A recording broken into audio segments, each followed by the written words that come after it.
My name is Tamer El-Sheikh. Welcome to tonight's talk in the 2018 Conversations in Contemporary Art Speaker Series. Bear with me, this is 2.5 pages because I adore these guys and they're friends and they're very important to me. Which also means I'm skipping the customary formal introduction to the series and so on to save time. Chloë Lum and Yannick Desranleau were the first artists I met in Montreal when I moved here a decade ago. I was sent to their studio, the 100-sided Die, that's D-I-E, says Yannick, to interview them for a friend's exhibition in Vienna. Titled Street and Studio, From Basquiat to Seripop, the exhibition included work by such household names as Andy Warhol, Keith Haring, and Sophie Calle. This was in 2010. Seripop, Chloë and Yannick's handle at the time, was, for curator Catherine Hugg, right at home in the exhibition's title, ushering the tradition begun by Basquiat into the present. A little later, I found out they had prints in London too, at the Victoria and Albert Museum. I hadn't heard about Seripop till then, and outside of their overlapping experimental music and printmakers communities, not many Canadians had. Sometimes it takes us a second. 10 years on, Chloë and Yannick's record of exhibitions is impressive, including solo shows at university galleries in Minnesota, Texas, Toronto, the Confederation Center Art Gallery in Charlottetown, and YYZ Artists Outlet. They've been included in group exhibitions at the Center for Books and Paper Arts, Columbia College, Chicago, the Musée d'Art Contemporain in Montreal, the Baltic Center for Contemporary Art, Gateshead, England, and at Whitechapel Project Space in London. By 2015, Canada had finally caught on. That year, the duo was longlisted for the Sobeys Art Award. The following year, Yannick was named the recipient of the Distinguished Bronfman Fellowship. Congratulations, Yannick. And this winter, their work and words were featured in a Canadian art article, a fantastic article by Céline Twerdy called Living with Crisis, Art, Anxiety, and Vulnerability in the Age of Late Capitalism. Chloë and Yannick make things that are joyous, anxious and brooding, whip-smart and playful, inventive, but always accessible. Their aesthetic decisions are as considered as their political ones, and by some sleight of hand that I've been in awe of for years, these kinds of decisions are brought into perfect balance in their work, or shown to not be so different after all. Their politics are felt, not illustrated, and the style of their work makes demands on us to move through it and afterwards through the world with more alertness, more vulnerability, and more gratitude. This is too sappy. In conversation with Twerdy for Canadian Art, Chloë put it better. Quote, "We are a couple of disheveled weirdos from the noise punk scene doing ambitious works on neuroses and obsessions and inviting our peers to join in, laughing through tears." But I'll bring it back to sappy. The invitation in Chloë's words is key for me. From their noisier days in AIDS Wolf, their band, and at the Die, they've always taken community very seriously, their own and vulnerable ones in their midst. They move through the world as they ask us to, with vulnerability and gratitude, but also with righteous indignation where it's needed, in anti-racist, anti-sexist, and anti-ableist struggles. So where is the elusive join between their social and political commentary and their gifts as makers? In the energy of their work, perhaps, or in the surprise of it, or in its deft mix of sculptural force and first-person storytelling? Indeed, in recent works, their objects and collaborators undergo role reversals, such that things are made to speak and speakers are made into shimmering and precious ritual objects. Perhaps the join is in the concept and experience of crisis Twerdy discusses, and in the aesthetic and political living we do in its wake. Chloë sent me off with some choice reading from one of those first meetings at the Die.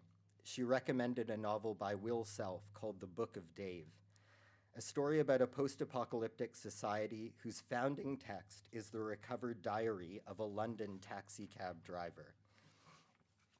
The story's protagonists are archaeological hacks, as Chloë and Yannick have been, in works that dig up and then send up the modernist dreams of Le Corbusier and his ilk, or literary masterpieces like Moby Dick. The Book of Dave has a utopian aspect too. In Chloë and Yannick's work, it's echoed in dreamlike, futuristic spaces for ever more carefully choreographed, interpersonal and intercorporeal exchanges. Between the backwards look of salvages in Self's book and the forward look of a rebuilding society, there is, of course, the catastrophe. Chloë and Yannick's works seem to organize themselves along a timeline like this.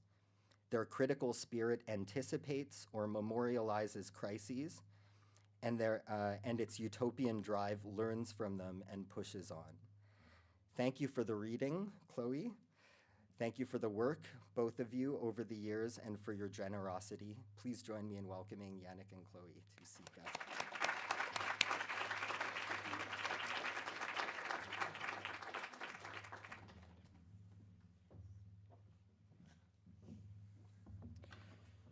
Thanks, Tamer. That's quite an intro. Yeah, I guess we don't need to speak anymore. Question period.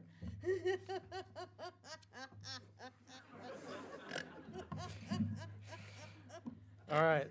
Thanks for being here. It's it's quite an honor to be here.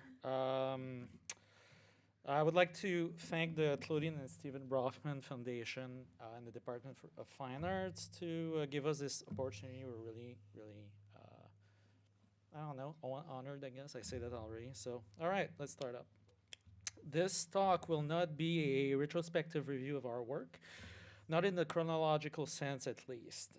We feel that for this talk, it would be much more appropriate to navigate through the ideas and interests that feed our current practice, particularly in anticipation of our show that will open at the Fulfa Gallery on April 26th, And for us, this talk is an opportunity to really own in on the role of collaboration in our practice and our recent events, namely Chloë's chronic illness, has changed the way we work. We want this talk to be an investigation on our boundaries and research methods, as well as the way we initiate exchange. We hope this talk will be generative to you as fellow artists, and as an example of how the intersection of ideas and limitations become work. Through this talk, we hope to offer you insight into the working methods that generated the works we will be presenting during the forthcoming exhibition. The two of us, should I put that closer? Can you guys hear me? Okay, so the two of us have collaborated since the year 2000, and though collaboration has been fundamental to our joint practice since the beginning, references to our own reflection on this collaboration hasn't actually appeared in our work until fairly recently. Through this navigation of labor, though this navigation of labor might have seemed boring and mundane at the outset, it dawned on us that our personal and creative exchange and division of labor, as well as the reflection on these, were both things that were interesting enough to us to make legible in our shared practice. As we often create large-scale installation work that require the assistance of a crew, or more often generous friends, we could at different points observe to collaborative processes of art making from the outside and pay attention to what collaboration looks like. How tasks are divvied into parts. The processes that we engage with look like tightly rehearsed choreographies between people and people, people and objects, objects and objects, where at least some of the results are unpredictable. Harnessing the unpredictable has had a profound impact on our practice, leading us to working outside of our comfort zones and training. Instead of engineering against the unpredictable, either from material failure or viewers handling the works, to name a few examples, we instead set things up where multiple results could emerge, where multiple deployments in the gallery could be fruitful. We began to make things less fixed, not only to anticipate entropy, but to court it. Working in such large scale meant that we were dependent on experiments that had to be conducted directly on the site of exhibition. This method usually presupposes a high level of confidence in the kind of reactions obtained from the handling of the materials that we were including in our work. But in fact, we approached it quite differently by being open to the elaboration of strategies for the embracing of mishaps or structural failure. Those who assisted us in the assemblage of these works were then witnessing the dramatic development of these experiments, contributing to contingent decisions taken on the spot. We observed something very theatrical in these semi-improvised processes, simultaneously aesthetically interesting, as well as raising a bunch of questions about our own working methods to us. Witnessing the process within the gallery felt like a public disclosure could be a thing that we could engage with. And it was not because we could harness the material reactions with control so we could display some sort of mastery to the public, quite the contrary.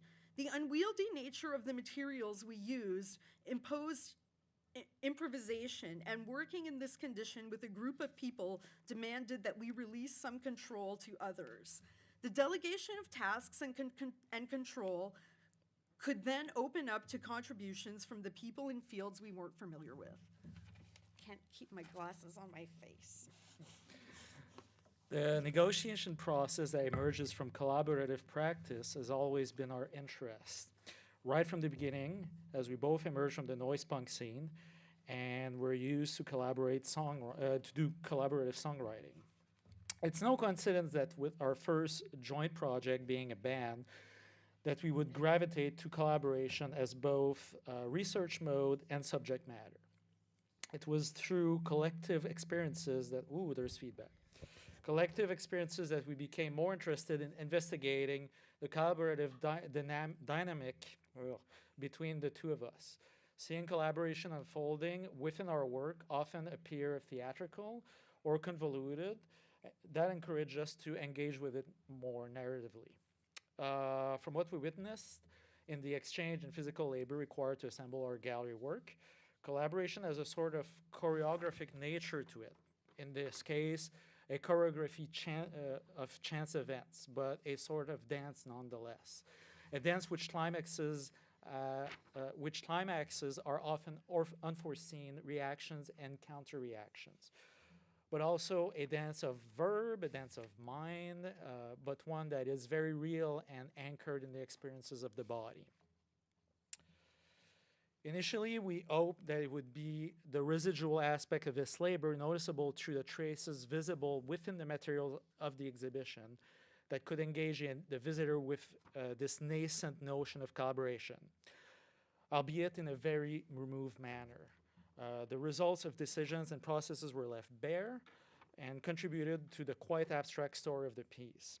The accumulations, the tears, the scuffs, suggesting actions, displacements, revisions, and so on. Although the gallery visitor could not directly experience the labor exchanges that the people assisting us during the installation of those works witnessed, we wanted our works to lead them through literal paths and offer a multitude of vistas that retold the kind of stresses and exhilarations that we experience or witness in the process of putting those works together.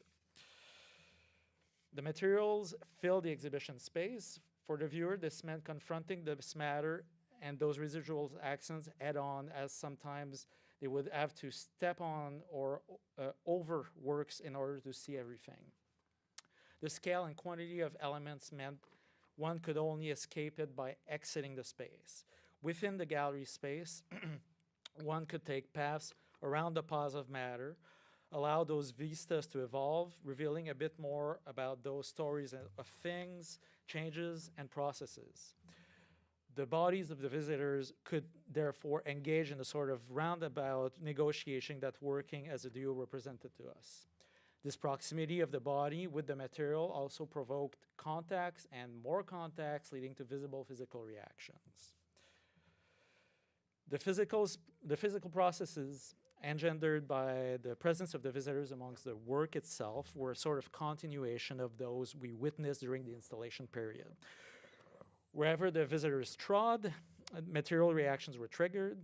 Our choice for the placement of the material often forced those reactions. But these reactions revealed nonetheless a sort of sentience from the matter as it responded to those who traversed it. In scuffing, becoming soil, tearing, spreading around, and so on, the material indeed collaborated, extending the reach in time and space of our installations. Thus, the visitor became a collaborator in making the work. Not only their presence was necessary for them to experience the different perceptual or material phenomena as their movement within the work changed it, but their movement through space framed by the installation had itself a choreographic value to it, as they had to negotiate their trajectory through a gallery covered in responsive materials. As such, the viewer and the materials were involved in a dance, one responding to the other in order to create and ultimately to modify or even sometimes destroy the work. Shit, I can't see without my glasses, and they keep falling off when I do this, so it's really awkward. All right. We began more and more to consider the matter or objects in our work as discrete subjective entities, some of them being more... Whoops, weird word. Some of them being more or less cooperative in a long process of exchange with us. We'd organize our installations as prosceniums with a sort of time-based narrative in mind, while at the same time we became interested in acknowledging the actual history of our use of each of those things as pieces started popping up in second and third works. Propping these things as characters or obstacles definitely reduced the distance between them and the visitor. There was way more of an equal footing between the two. A responsive choreography emerges, a dance featuring both object and visitor, who are confronted to share the space equally. And this physical relationship between the two is one that is similar to our serendipitous encounters with the things and materials of everyday life, a navigation through things and spaces that is as physical and haptic as it is visual, a constant dance. To be clear, these installations were never meant as playgrounds. These are objects with dignity and self-respect. In order to apply an aestheticized version of the events, actions, and reactions we were witnessing during the installation, the display and the life cycle of these works, perhaps it was time for us to set clearer boundaries for a new type of exchange which could be publicly displayed or built into a more condensed form of narrative. This led to our first experiments with dance and performance within our installation work. Our first proper engagement with dance happened during our exhibition, The Face Stayed East, The Mouth Went West, at the Confederation Center Gallery in Charlottetown. This felt like a logical conclusion of the chance-based, spontaneous performances we had been courting by setting up the gallery as an obstacle course. After a discussion with Sarah Wendt, where we broached our concerns and ideas about these relationships that were happening in our work between the things and people, she initiated an improvised dance among the installations. Once she sent us the documentation, right away we understood that dance could be a way to aesthetically approach this object-subject conundrum. The body of the dancer, through training, rests at the edge of being both object and subject. Just like the undefined status of things populating our installations, it can react, provoke reactions, imitate, being alternately collaborator and dominator, and so on. The dancing body became the vessel to implement these observations we made, translating them into choreographies. Since then, dancers and choreographers have become our closest advisors and collaborators. The first performance piece that we wrote ourselves took place at University of Texas at Austin and was called Pushing on a String. This work was meant in practice as a sort of choreographic improvisation on the idea of having to negotiate a work in becoming live. Or, put simply, it was us poking fun at our own collaborative process and authorship in front of the public. Each of us gave different sets of instructions to the performers entering the stage, while neither of us could communicate with each other because we were situated at different locations. One of us on stage and the other one in the green room. This often resulted in conflicting and contradictory instructions given to the performers, who then had to make decisions on their own in real time in relation to what was going on around them. The resulting visible awkwardness in the interpretation was important for us, as it gave our collaborators a similar role in participating or taking decisions as to what we were used to witnessing during the assemblage of our previous immersive installation works. This uncertainty allowed our student performers a level of creative agency while serving to us as research for a task-based approach to choreography. What we perceived as a productive futility out of these gestures and performances, we saw akin to entertaining an ordinary conversation between the two, because it replicated the type of exchange we would have while making stuff together in their ephemerality, their awkwardness, their ever-changing repetitions and routines, shooting shit as to create an ever-growing reserve of raw ideas to pick from. The Sisyphean premise was at the base of the collaboration we initiated with the artists Christophe Midgone and Marla Khaledi this past summer.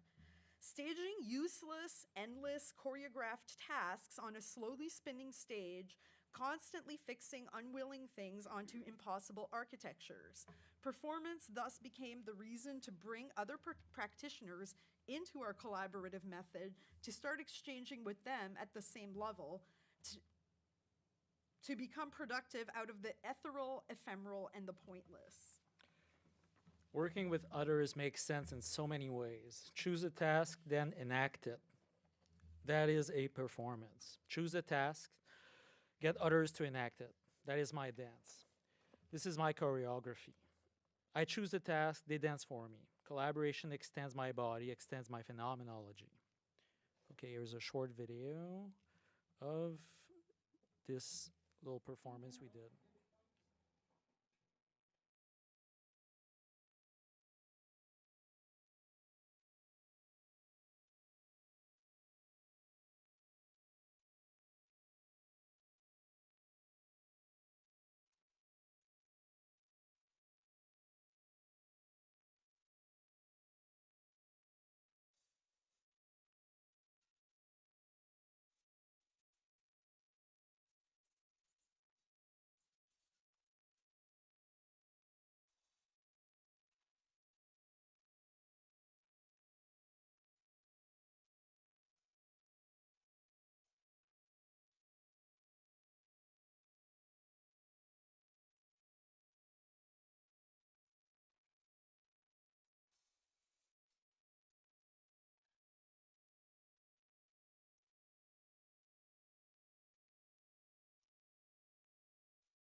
As their status as either object or subject become more and more blurry, as they intervene as collaborators within the works that featured them, the things that populated our installation started to show a life of their own, sort of. They became actors being cast and recast into multiple roles during their lives.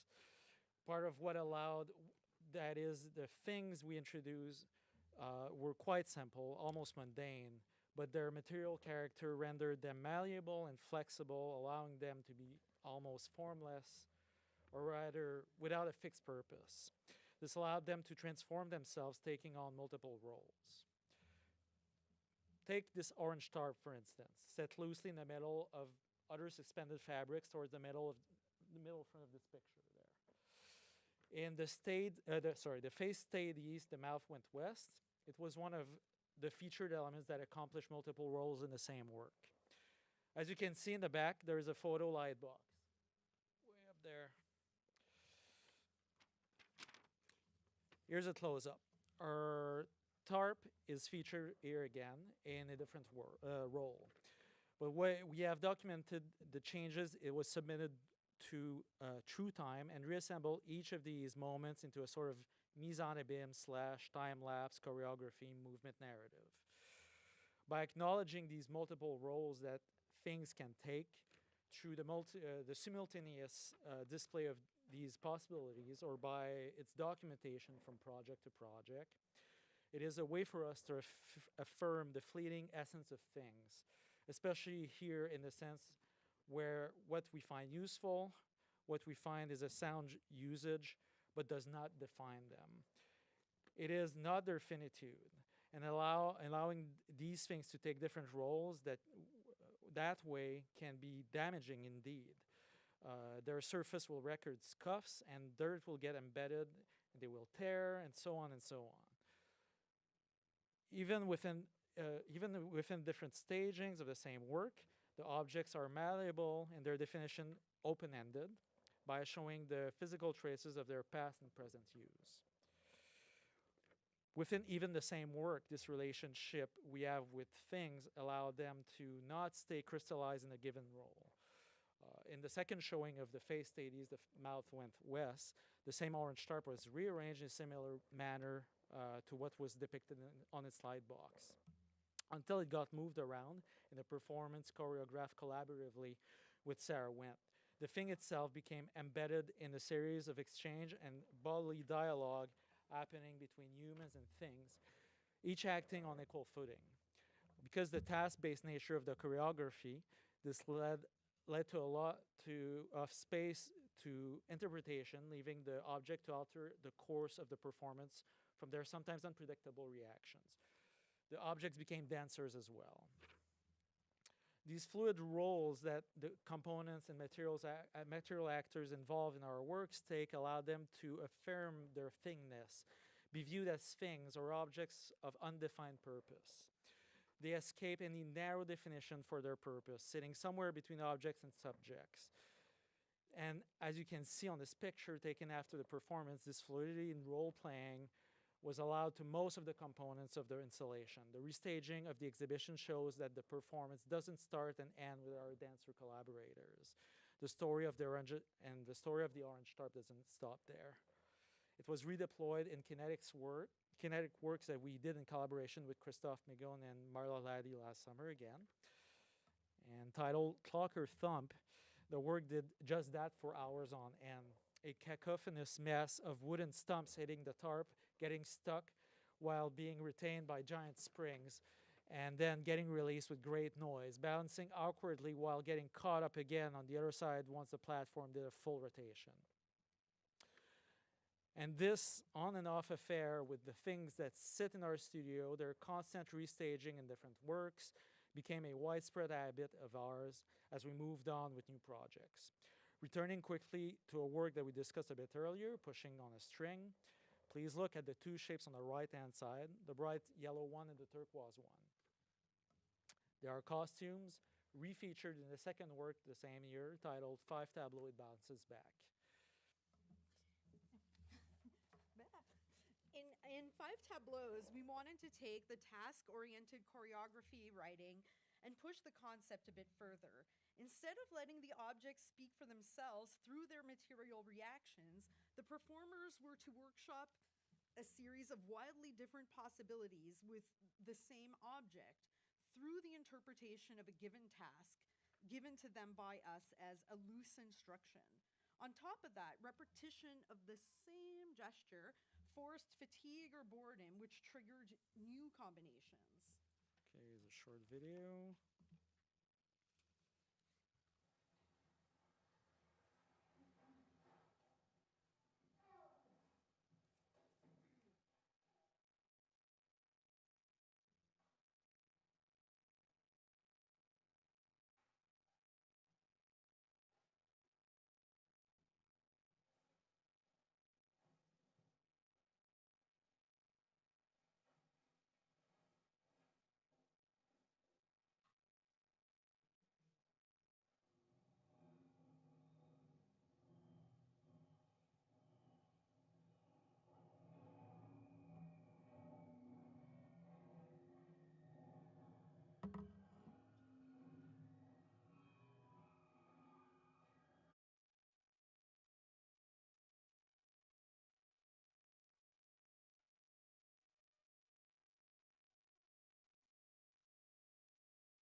In the same this is driving me crazy.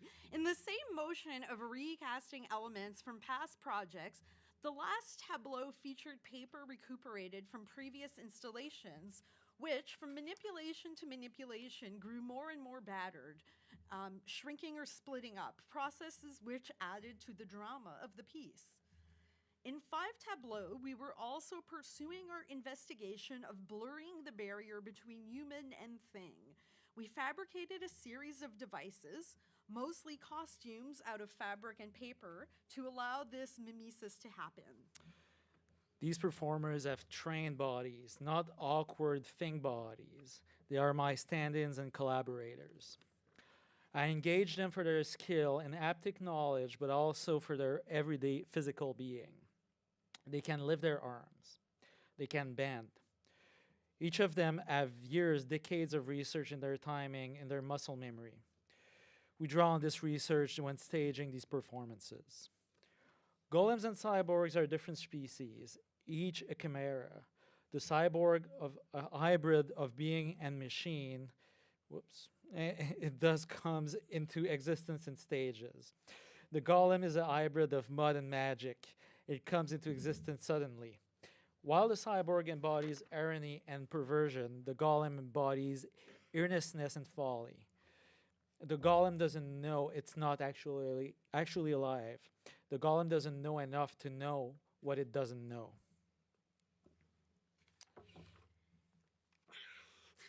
Even the frozen moments of the objects and dancers engaged in their performance became for us material to cast and recast into new works and give them alternative performative roles. Once captured by photography, performance becomes fixed and loses its context of time. There is something paradoxical in this that we thought could be flipped around in some way. Once printed on a solid but flexible support turned into a vinyl envelope combined with other elements, the image of the performer performing could then itself perform once more. Again, we were motivated with the desire to decrystallize the image from its status as object. As a flexible sculpture from the series Big Sack, the Yes. Where do we come up with these titles? The photo could also serve as a performance prop and become again the actor in ephemeral situations. So I'll be back. I don't know like how legible this is in the because it's all bunched up, but this is the same that's that photo printed onto banner vinyl and sewed up into this weird tube with then Pouch, yeah. protruding tubes that then the performers we worked with in Minneapolis inhabited. Like you can see on this performance still, from the 2 sets of legs coming out at the bottom, the image can be worn, roughed up, etc. These manipulations inevitably lead to cause damage to the printed image's surface. The image, which needs to be on a flat, rigid support in order to communicate well, once rendered as an informal, soft body, doesn't communicate anymore. But somehow what it performs now is much closer to the gestures that could be read in the actual photo. As if in its failure to allow a certain standard, the image in its new, more material role becomes productive yet again. As observing subjects, our appreciation of this broken performance is completely irrelevant, perhaps because we haven't managed to relate to it linguistically or in terms of productivity. This ambiguous situation made for these restagings more and more interesting to us. These new states of things generated through entropic processes, mishandling, are further examples of alternative lives of things. They are either nonsensical arrangements from an engineering point of view or seen as weak, unsound, temporary, or prone to decay. We saw in those reactions a strong potential for affect. This affect is generated partially through our reading of such events in their unfolding as dramatic. But our approach, in cases where obviously the material reactions do not pose any threat of harm or injury, is to embrace them or approach them as if they fell outside a sort of convention of normalization of what is right or wrong with matter. The perceived alienness of unproductive behavior of things is part of what renders them as subjects. Sometimes things just want to slump, to lay at rest, or drag itself into that position. There is no way of fighting back, or the thing will tear and escape anyway.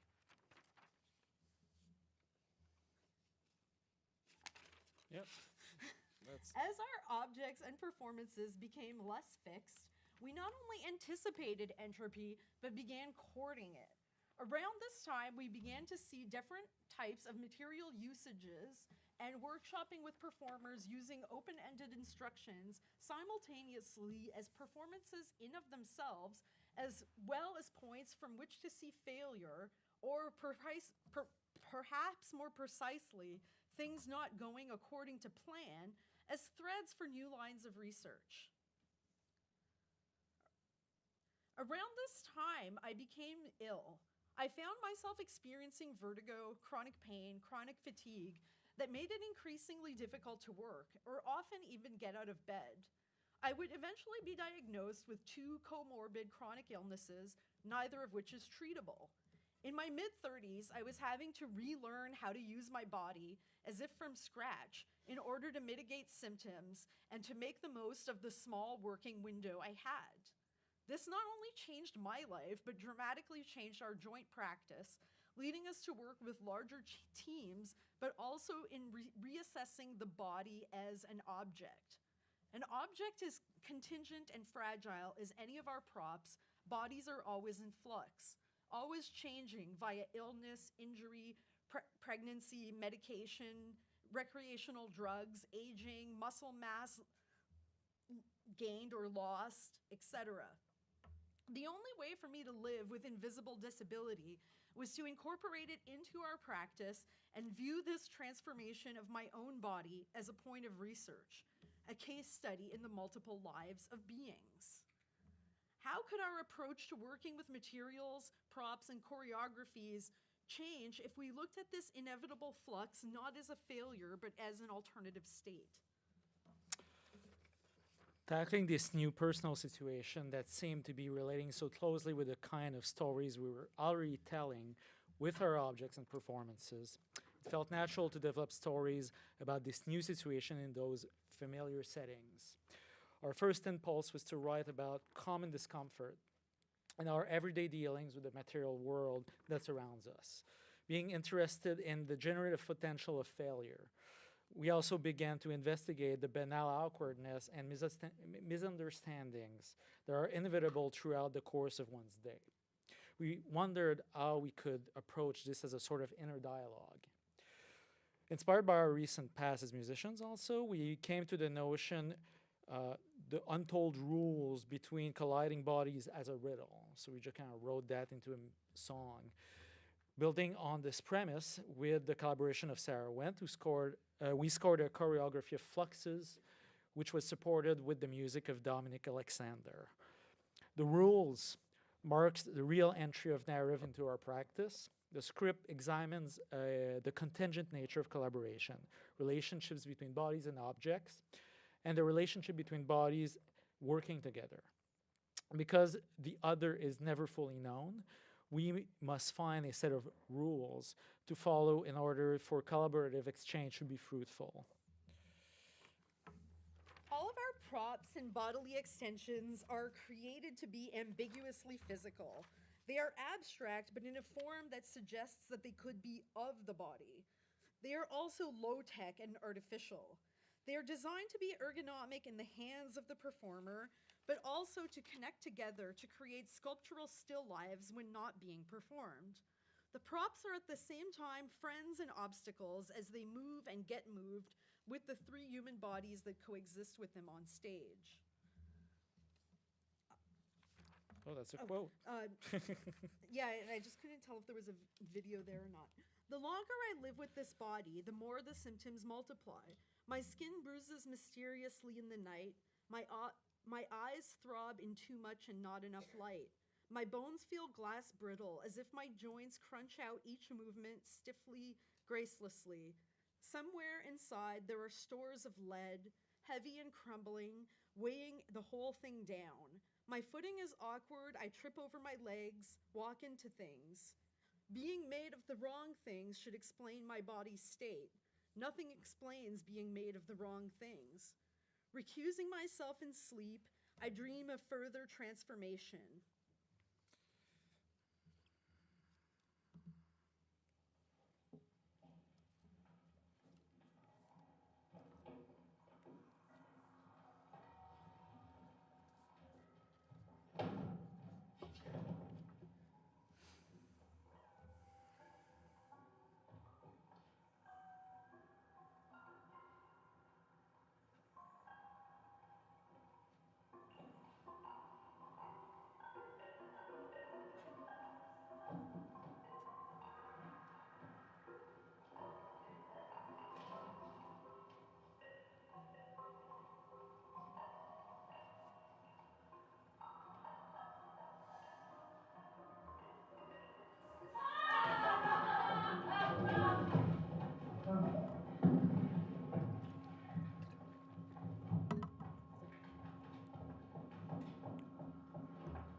Written in 10 sketches that alternated onto two video projections, Is It the Sun or the Asphalt? All I See is Bright Black was written as a loose score that focused its directives on either of two things, a series of movement or a specific object to perform with.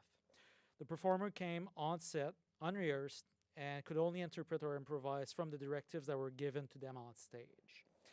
If the directives were focused on objects, they they had to come up with movement that were translating the qualities and effect that were associated with those objects in our directives. On the other hand, if the directives were focused on movements, the performers had the freedom of picking whatever object they saw fit. In Is It the Sun, the voiceover component is meant to be both as an internal monologue for the person performing on screen and as a sort of omniscient narrator. The scripts touch different point of view for the reflection on the relationships between bodies and objects. Some sketches are on how they affect social relationships. Others have a greater radical environmental scope. But for the first time, some sketches introduce an autobiographic reflection on Chloë's illness.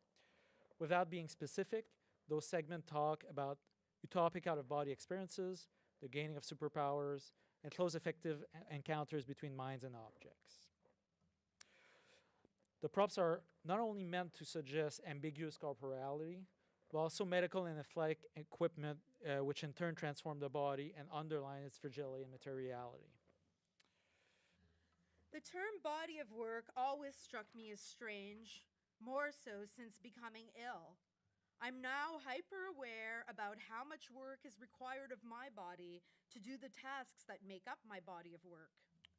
Scrubbing the stains off my skin, I stop and pick up the rounded object that seems to want to be held. Its form communicates its desires. I place it in the crook of my elbow and am satisfied with how it fits and how we are both painted the same shade of green. It's evidence of the blurry boundaries between things and myself, that these are porous membranes. At this point, we had decided to cast uniquely women-identified and non-binary performance in our works, as well as to include them as much as possible in our production crew. This was partly because of structural discrimination happening in the dance world, where women being majority of performers still get only 50% of their roles because of directors demanding parity on stage. But also, this decision was made in relationship with the nature of Chloë's illness and the problems around its diagnosis related to structural issues around the place and status of women as subjects in medical research. Wanting to respond in a much more personal manner to the biases we perceive since Chloë's diagnosis, as well as those structural issues raised through the discussions we had with our collaborators, this led us to want to broach the subject matter more directly. We had already touched issues of labor, well-being, and relationships in previous works, but the introduction of performance really helped us to get much more personal and specific about it. We wanted to continue the autobiographical tone introduced in Is It the Sun or the Asphalt, as it felt more and more urgent to tackle the subject of Chloë's illness. Also, our self-imposed break from music writing and performance was really starting to wear off. And these are the conditions that led to the creation of our most recent work, which is still in the studio right now, titled What Do Stones Smell Like in the Forest?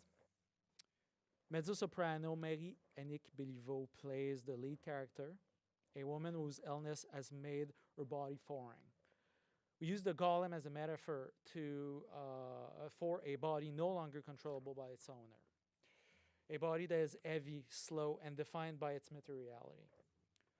Opposite to the golem is a classical choir, which is at the same time a detached narrator and the golem social circle that is having increasingly a harder time to relate to her new condition.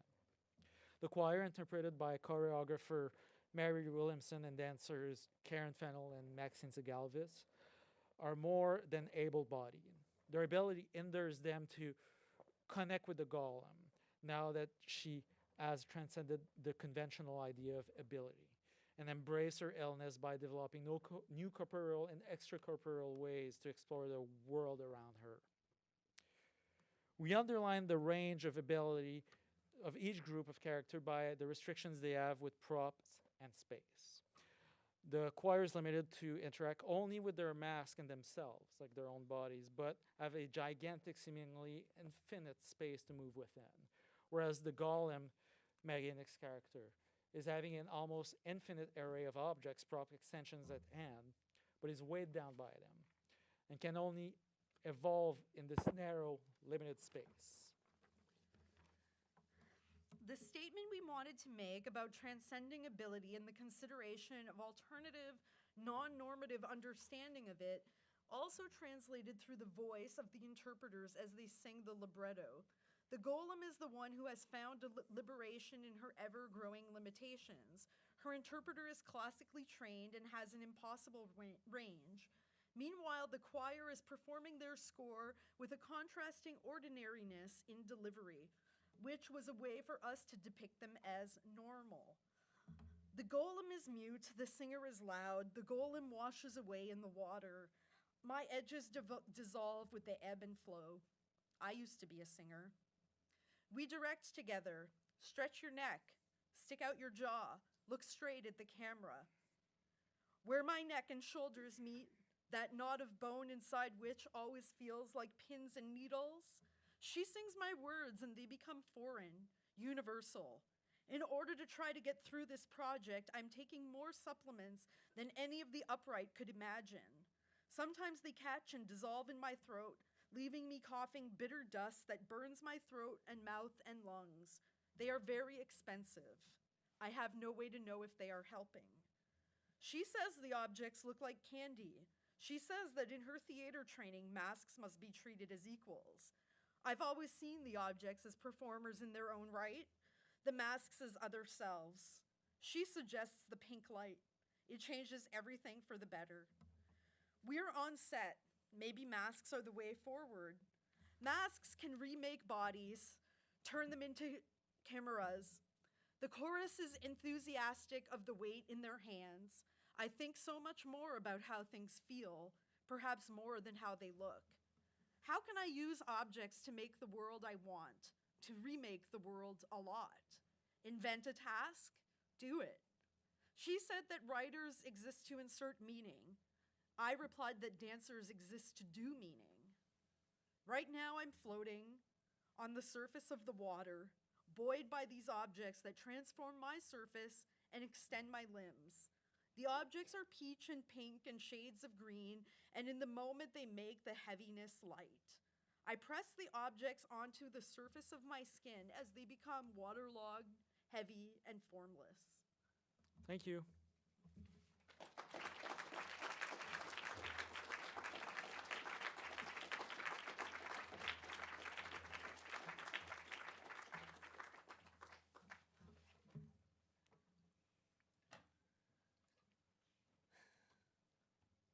What's next? Okay. In the past, we've circulated a microphone. Don't worry about it this time. But when you guys get a question, if you could repeat it a little bit or summarize. Yeah, we'll do that. Well, thank you. Thanks. That was wonderful and great to see the new work. When could you just let us know when this piece will be shown? So the exhibition starts April 23rd, but the actual opening is on the 26th, which is a Thursday. And where? At the FOFA. At the FOFA.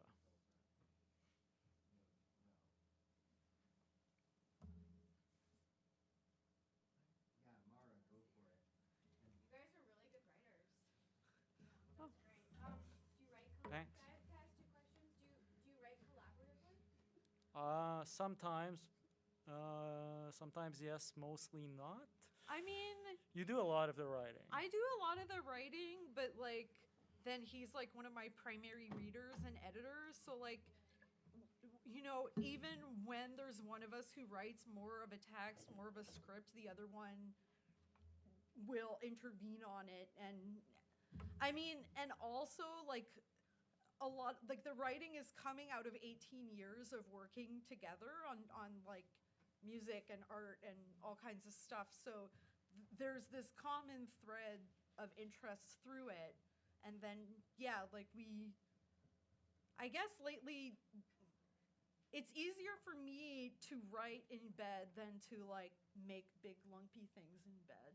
So it seems like a lot of that kind of more like generative place is my role lately. But you know, at different points in our joint practice, we've switched things up and Yeah, it just kind of happens. Like it's just if one of us feels the urge of doing something, it will. That's pretty much it. Sometimes we disagree, though. It does happen.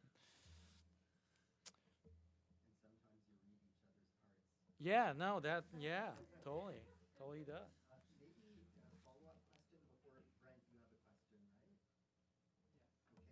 Quick follow-up. Could you say something about the workshop with Chris Kraus in the summer on this subject? Oh, that was Chloe solo. yeah. Well, and initially we were both going to go do this workshop at the Plug-in Institute in Winnipeg that was led by the novelist and art critic Chris Kraus. And then finally Yannick had to stay here to install a work. Public work, yeah. So I went for this like intensive writing workshop. I think there was 10 of us. And we worked like to different prompts every day, and then like had like other writers like Robert Benhurst came in and did a sonnet workshop. We worked with Guy Madden. We worked with Robert Enright. I mean, it was. I feel like that 3 weeks in Winnipeg were like more generative than the 2 years that I've just spent in an MFA program, which, like, I'm at York, and holy fuck, guys, you have no idea how lucky you are here. Like, I'm in a program that doesn't have critiques.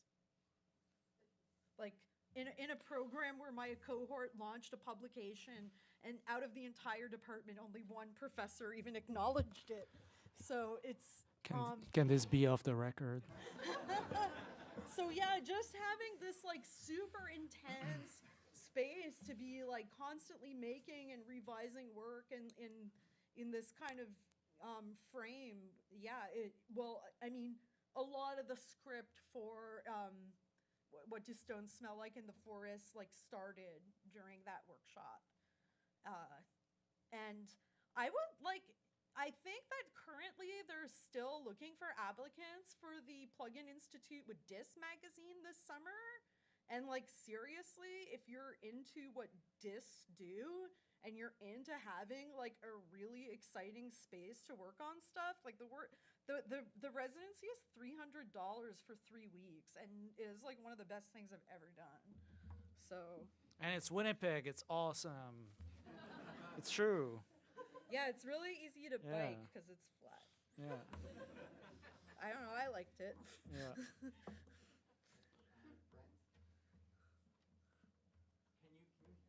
Oh yeah, Yeah. could totally hear you. I'm just super curious, just based off of just like stuff you've shown, like your opinions on contemporary painting and fashion. Because I'm just like picking up on that. Sorry, our take on Your opinions. contemporary fashion And painting? and painting. Oh boy, painting. That's a tough one. I would say that those are probably the two things that we know the least about. My friends post a lot of, social media fashion things, and I see them. I'm like, oh, Gucci, like doing weird stuff with animals. Yeah, that stuff's cool. Like, but yeah. I don't really know about. Like Yeah. we're like garbage people. Yeah. Our fashion is like the like by the pound bin at the Renaissance. Like. Oh and- yeah, as Luann Martineau calls it, the Montreal aesthetic, which is pull out of the garbage. Yeah. Yeah, it's been very hard being in Toronto and living my Montreal aesthetic because like it's really like not cutting the mustard. Yeah, I mean I don't really know how to answer that question because I feel like I don't really know anything about fashion and I barely know anything about. I mean, I just taught painting, which was fucking weird because I've never even taken a painting class. But apparently, my reticence to teach painting is because I'm intellectually lazy. So.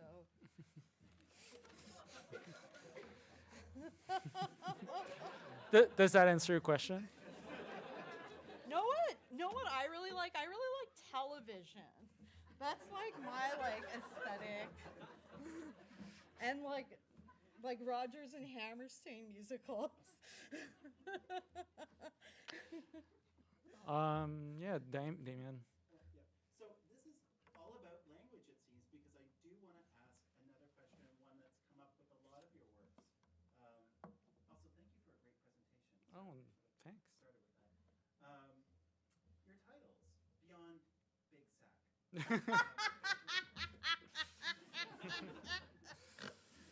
Yeah. Okay. I'd call something Big Sack. I was surprised that you would. Where the titles? So the titles also too, I think, are contingent and also generative in terms of the work that you're doing. And I'm just curious as to how you pull these titles or how you Oh boy. draw these titles. It's That's his bad, job. often bad English from my part, and then we kind of make it poetic because it sounds weird already. So basically, yeah, I come with, I would say, 80% of the titles. Does it happen before the work or is it drawn? No, it's in usually process? after. Oh, It's usually at after. the like last possible minute where like the curator or the like coordinator is like, what the fuck? I need to like make We need to put a title on that send out, like, okay. But no, but lately though, it's not true. I would say in the past like 3 years, especially that as we Well, as we started work doing more more from performance and text. there's text, they've been generated more by Chloe. Actually, it's the last one for sure. That's like directly a quote from the text. And so it kind of works like that. And usually, like often, like in the beginning, like the very kind of installation stuff with paper and falling apart, it was really about like kind of a riddle around the process or what we were expecting to happen. And then it's like slowly became more and more abstract, and now it's like full on narrative. So it kind of works like that.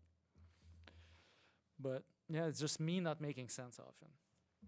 Yeah, it's probably like maybe less now that our work is more text based, but I'd say that probably titles have been the things we've argued the most about in our collaboration. Mm-hmm. I'm always like, that's not grammatical, Yannick. It's true. It never is. Anyone else? Yeah. Yes.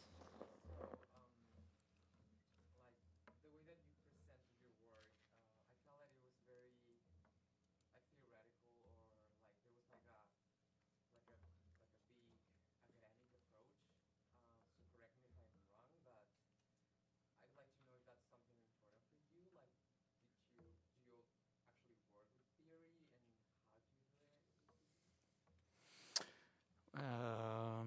Maybe we got corrupted by art school. It's part of that.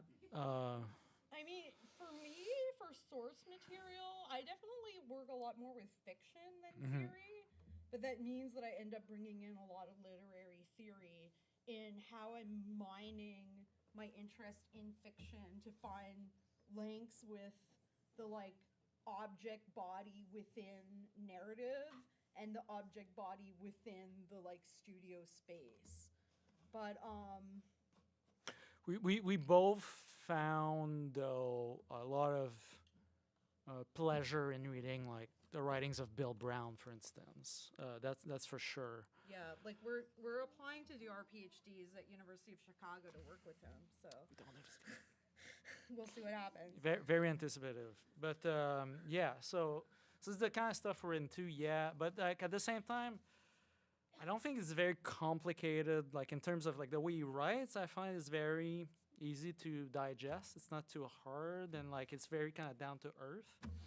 And I don't know. We like that, and he likes stuff. He likes stuff that doesn't make sense. And we're Yeah, into I that. mean, I guess part of it is just because a lot of the people who are writing about the like secret lives of things or the like autobiography of things are theorists. And we're just into like things. I mean, you know, it could come off that way, or if you just came to our apartment, you'd be like, oh, you guys are fucking hoarders. And we're like, no, man, this is our research.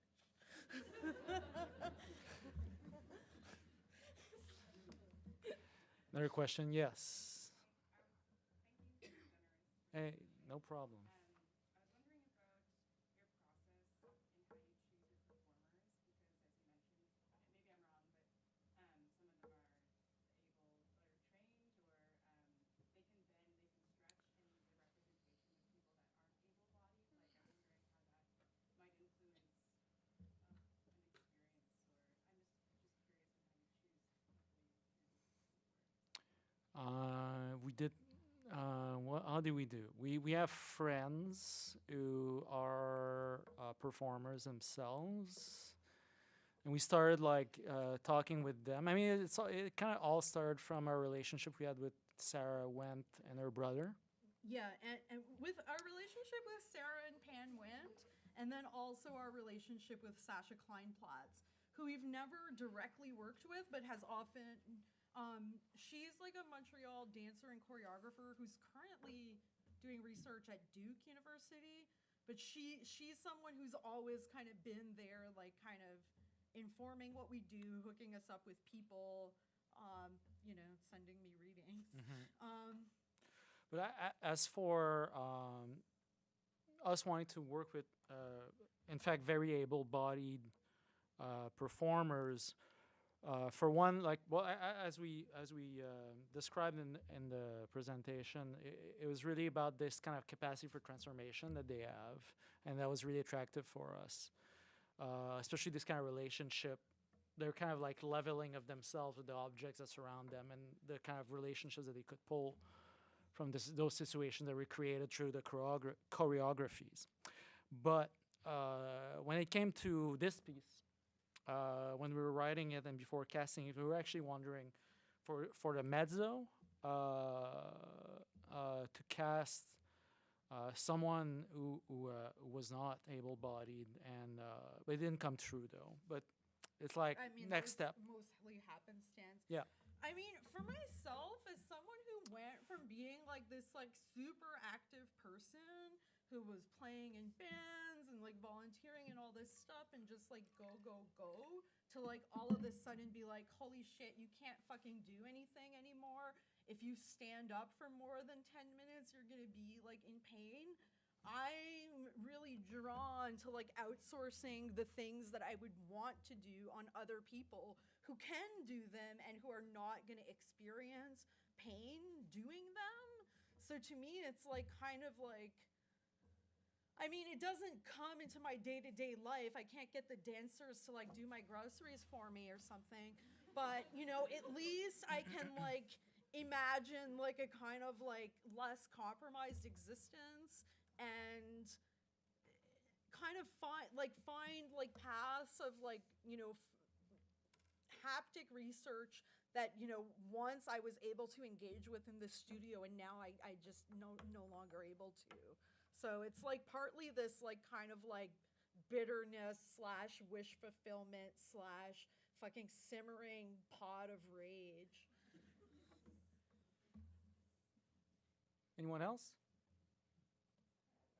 Oh, hi. Hello, bigger fan, as you know. I was just kind of just like a curiosity point, but there's a lot of gravity in all your stuff, and it's kind of like, I don't know, I think about gravity sometimes. It's kind of the only, it's like it's the prison of the earth. You know, we're always being like pressed down to yeah. the surface of the earth, and then we die. And I was kind of just wondering if you had worked, and a lot of your stuff, it's kind of governed by gravity and material, kind of the same way we are, I guess, in the body.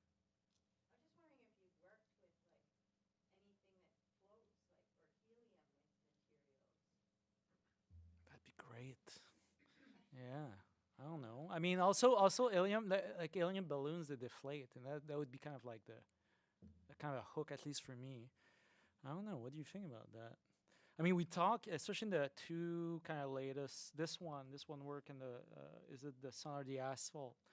We do talk about the idea of floating. I mean, like that clip we just showed, for instance. So it comes up, but no, we haven't. But actually enacting something that flows. Yeah, maybe. Maybe that's All the other objects that are bound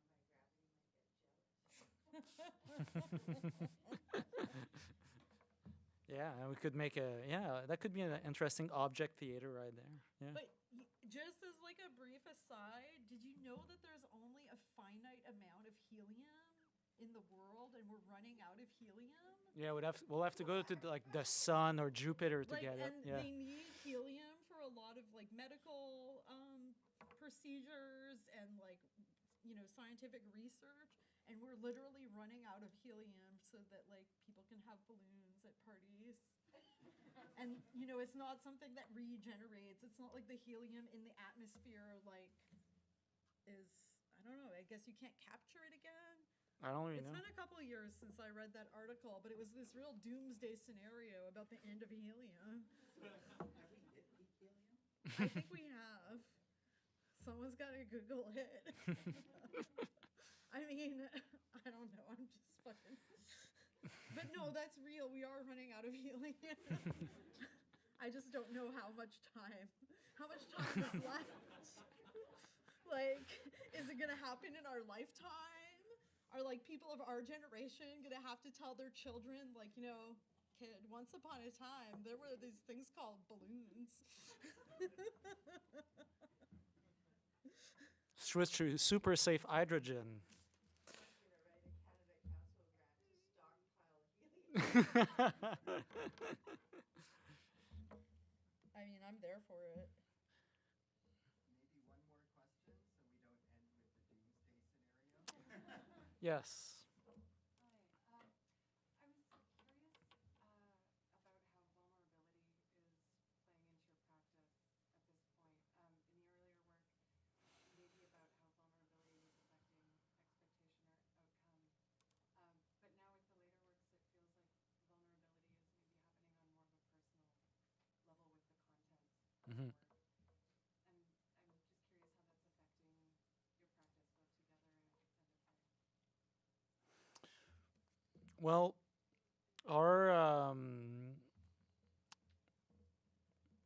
our desire to kind of leave things open-ended, where especially let's say when we were doing mostly those kind of immersive installations, to have some kind of component in the work that would change through time. We saw it for ourselves. It was like kind of like laying it bare. There's something that felt very risky and like anxiety causing in those kind of processes at the beginning. It's like, oh, you don't have like a fixed thing, and it's gonna change through exhibition, and you have no idea how it's gonna react. I remember, having vernissages where people step in the work, and like the work just tears on the first day, and you just see pieces just going away, and things start crashing down. And you're just like, oh my god, it's just all gonna fall apart the first day. But then it kind of settles down, and it's okay. Or then it changes later, like and then the summer rolls in, and the humidity comes in, and then it changes drastically. So there's like a, how can I say, there's like a sort of habituation to that, and it felt very like it's like it felt very raw, like it was like a real feeling, like we were really kind of like stressed about our work, and like then Even when we were like knowing that was going to be the result. yeah. Sometimes when the result happens a bit quicker than you anticipate. Because you don't know how fast or slow, or if it's gonna happen at all, or if it's gonna happen too much. It's just like there's just this kind of big interrogation point, and like from place to place, But wait, how does this tie to vulnerability? well, it's like kind of there's this feeling, like the kind of this approach for us, like already there's this kind of constantly this unknown, and then like it kind of became in a way, and like how like the randomness of Chloe getting the illness. It's like we started just kind of writing about kind of like living a kind of, or she at least writing about living a kind of a state of uncertainty. Living as like a pile of dirty, tatted up paper that's falling apart. Yeah. But I mean, for sure that I would assume that anybody who writes like an autobiography or like kind of like a story about the self is kind of submitting themselves to kind of open to the greater world. I don't know, there's something kind of scary about Oh that. yeah, it's embarrassing. Yeah. It's embarrassing, like showing your like weaknesses. Yeah, but at the same time, like it's embarrassing, but then there's like an empowerment because when it's out in the world, it's like, oh, it's like, you know, as naked as you can get, and you can't get more naked than that, well, except if you strip out of your clothes. Yeah, there you go. Thank you again for coming. Thanks so much.